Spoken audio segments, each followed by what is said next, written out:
دولت میں، اولاد میں، گھر بار میں اس طرح نہ الجھ جائے کہ اپنے رب سے غافل ہو جائے۔ انسان سے مجبوری میں کوئی کام ہو جائے تو وہ تو معاف ہوتا ہے، لیکن وہ کہے کہ میں بھول گیا تھا، میرا دھیان نہیں رہا تھا، مجھے یاد نہیں رہا تھا، تو یہ غفلت ہے۔ تو غافل اب جب آپ ہو جاتے ہیں تو پھر غفلت انسان کو روز بروز زیادہ غافل کرتی جاتی ہے۔ مال کماتے کماتے مقصد مال نہیں بنانا، دولت حاصل کرتے کرتے محبت دولت کی نہیں دل میں پیدا کرنی۔ بال بچے، گھر بار، مکان، اس کے پیچھے بھاگتے بھاگتے ایسا نہ ہو کہ پلٹ کر دیکھیں تو ہمارا بہت سا روحانی، فکری اور ذہنی نقصان ہو چکا ہو۔ بہت سارے لوگ ہم میں سے ایسے ہیں جو الحمدللہ مقصود نہیں دولت کو بناتے، جن کا مقصود رزق حلال ضرور ہے لیکن وہ اس کو اپنے ذہن پہ سوار نہیں کرتے، صرف دولت کی ہو کے زندہ نہیں ہیں، وہ اللہ کے بندے بن کے زندہ ہیں، رسول اللہ صلی اللہ علیہ وسلم کے غلام بن کے فخر محسوس کرتے ہیں۔ دولت کی طرف جتنی زیادہ ہماری توجہ ہو گئی ہے اور مال کی جانب جتنا زیادہ ہمارا ذہن ہو گیا ہے، سارے رشتے مال میں تلنے لگ گئے ہیں، ہر چیز کو اسی عینک سے دیکھا جانے لگا ہے۔ اللہ تعالیٰ نے قرآن مجید میں ارشاد فرمایا کہ یا ایھا الذین آمنوا لا تلھکم اموالکم ولا اولادکم عن ذکر اللہ، اے ایمان والو، تمہارا مال اور تمہاری اولاد تمہیں اللہ کے ذکر سے کہیں غافل نہ کر دے۔ اولاد بھی تمہاری ہے، مال بھی تمہارا ہی ہے، رہے گا بھی تمہارے پاس، لیکن اس کی موجودگی میں غافل نہ ہو جانا، غافلوں جیسی زندگی نہ بتانا۔ جو لوگ سڑک کو منزل بنا لیتے ہیں وہ رستے میں رہ جاتے ہیں۔ سڑک جو ہوتی ہے وہ راستہ ہوتی ہے، منزل نہیں ہوتی۔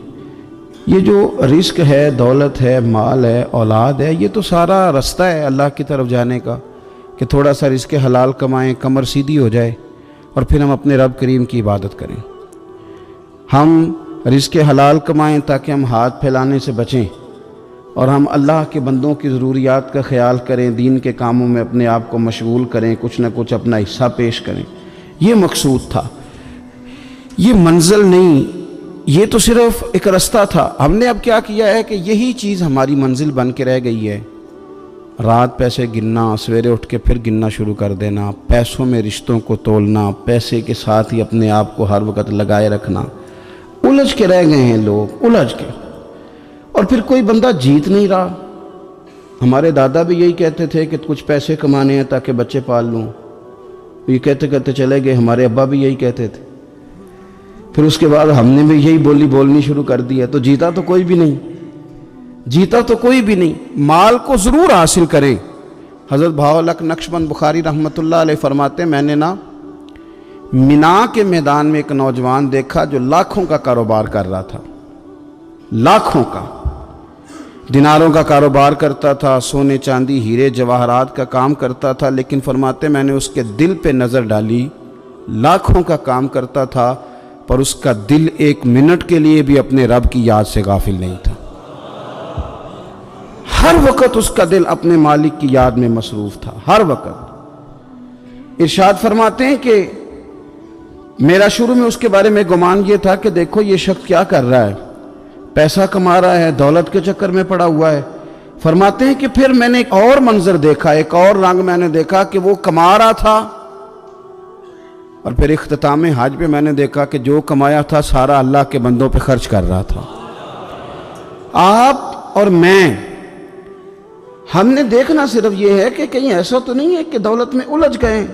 بہت سارے لوگوں نے یہ کہا تھا، ہم سنتے تھے جب کوئی آدمی جانے لگتا تھا نا پردیس پیسہ کمانے کے لیے، تو وہ کہا کرتا تھا کہ میں ملک سے باہر جا رہا ہوں، 2 4 5 سال لگا کے آؤں گا، واپس آ کے پھر یہاں میں نے کوئی کام کرنا ہے، تھوڑے سے پیسے کماؤں تاکہ یہاں نہ پھر میرا سلسلہ کوئی بن جائے۔ وہ 3 سال لگانے گئے تھے پر 30 گزر گئے ہیں، لوٹ کے واپس کوئی نہیں آئے۔ وہ 4 سال کا کہہ کے گئے تھے پر سال 40 ہو گئے،